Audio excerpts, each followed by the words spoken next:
After a day and night of hospitable treatment from classmates, he suspected being trapped in a gas chamber. Juan said no one would save him, for poisonous rain was falling outside. This was absurd beyond belief, the boy thought, but as soon as he burst outside, the sight before him froze him in his tracks. A heap of lunchboxes lay in the playground. His unfortunate locked-up pals had become unexpected winners. Alina approached to give a detailed explanation. The boy only took a glance and immediately recognized his sister see talk about a plot twist. This coincidence brought a glimmer of hope to the couple, proving that even unintentional kindness can yield unexpected joys. Without delay, they jumped into a vintage car and sped to the boy's house. Juan had the boy stay in the car while he and Alina went inside to search. A swift kick opened the door, leaving the boy with a jaw drop worthy of a comedy award scene, and Juan caught sight of the girl's name. But the emptiness of the room was unnerving. The hallway was filled with an icy silence, and by the pool, 8 people were lounging around the table, or rather resting. Juan's heart was in agony. They were indeed ambushed while dining outdoors.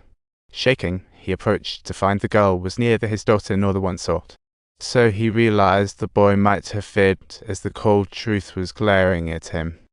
Juan's daughter pointed at the pitiful boy, and it was clear they were somewhat prepared for this unfortunate scenario. Before long, the boy started burning up in Alina's arms, perhaps from too much emotional staying put. The couple decided to rescue this little poor thing. Juan, helpless, realized he was being led around by the boy talk about fatherly instincts.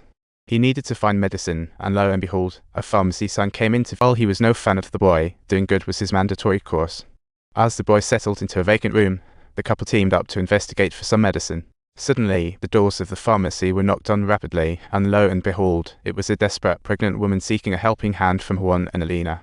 Despite empathy, Alina opened the door boldly against her husband Juan's protests, avoiding messy situations. However, once the pregnant woman stepped inside, she erupted into laughter, truly an unexpected return for their sympathy. The scene turned bizarre. Then, the robber snatched Juan's car keys and locked him and Alina in a room. Meanwhile, the high-fevered boy overheard everything, waiting for the robbers to drive away, before he opened the door. Moments later, 3 braved the storm, though cars lined the road, none the vintage they sought. Just as they approached the train station, Juan halted, anxiously scanning the surroundings. Soon, bodies near the station vanished, leaving only pitiful remnants. Creepier still, the wire fence seemed torn by unseen force, and it clearly wasn't human-made. Juan continued along the tracks and stumbled upon the train from earlier packed with survivors, only to find it empty as well. It felt as if everything had evaporated in an instant. Juan boarded the train to investigate, only to find all the bodies he remembered completely missing. Upon entering the car that housed the survivors, he was further shocked by the scene. It was depressingly empty, with sticky gelatinous residue left on the seats, definitely not a good sign. Had they perhaps fallen victim to something even worse? That night, the same duo who robbed Juan pulled into a gas station. The masked man got out to refuel. The woman stayed in the car, self-absorbed. Suddenly, a noise came from behind. He flashed his light and instantly encountered trouble. The woman swayed her head to the rhythm, then felt the car shake violently. Thinking it was another one of her boyfriend's pranks, she had no idea a fatal prank loomed. The next morning, Juan got the address from the boy and resolved to find his daughter alone. Tono, his friend, urged him to quit, deeming survival chances low. Juan swiftly dismissed the chatter and bluntly asked if he could borrow Tono's car. Tono refused, leading to a quarrel between the 2 longtime pals.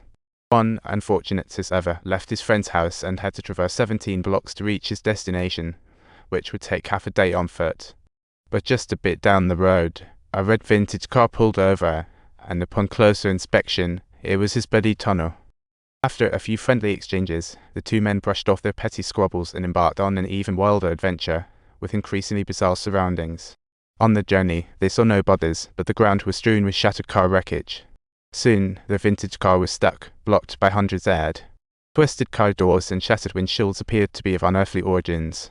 Just as they searched for alternative routes, the roar of engines echoed from a distance. A torrent of military trucks rolled past as the commanding officer warned Juan and Tono that the entire city was on lockdown and they had to return. Otherwise, they'll open fire. Juan saw troops depart and chose to follow them through obstacles, but soldiers soon spotted this daring act.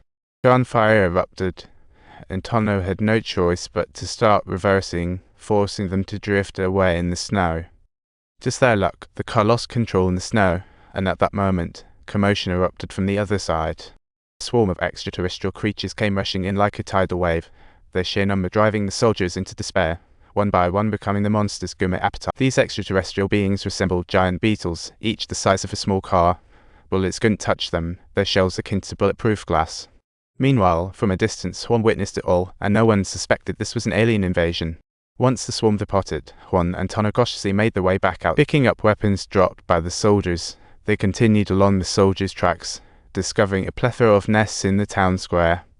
Suddenly, a deafening gunshot echoed ahead, and they quickly ducked into a corner, only to see a giant bug dragging a body past. To make matters worse, this bug was digging a hole between nests. The subtitles show the scene made the two of them anxious to escape, but one slipped and crashed into the wall. The crash shattered the surrounding silence, and the sound of scrambling echoed from the pit. In a moment of peril, Juan took a shot and miraculously hit the giant bug. However, before they could breathe a sigh of relief, the ground shook violently beneath them, and outside they heard strange noises. It turned out these bugs were munching on their own kind. They had gone so mad they were devouring each other. The two fled along the snow-covered trails. Finally, they arrived at a church resembling a mid-century building, its iron doors shut tight. No matter how hard they knocked, no one answered. The bug swarm was closing in from behind. Just as the swarm was about to pounce, a flare of flames erupted behind them. They looked up to see people above throwing Molotov cocktails. Using the distraction to their advantage, Juan and Tano sneaked into the church, following the stairs to a secret chamber where they found a dozen survivors. After a brief, someone explained that the monsters descended from the sky, and if they didn't believe it, they could check the window on the top floor. So they rushed up to the window for a look. The scene was suffocating. In the dark night, countless red streaks fell like meters, each signaling another bug wave, filling Juan with despair as he saw his daughter's slim survival hope. Please don't forget to subscribe to our channel for even more updates and exciting content.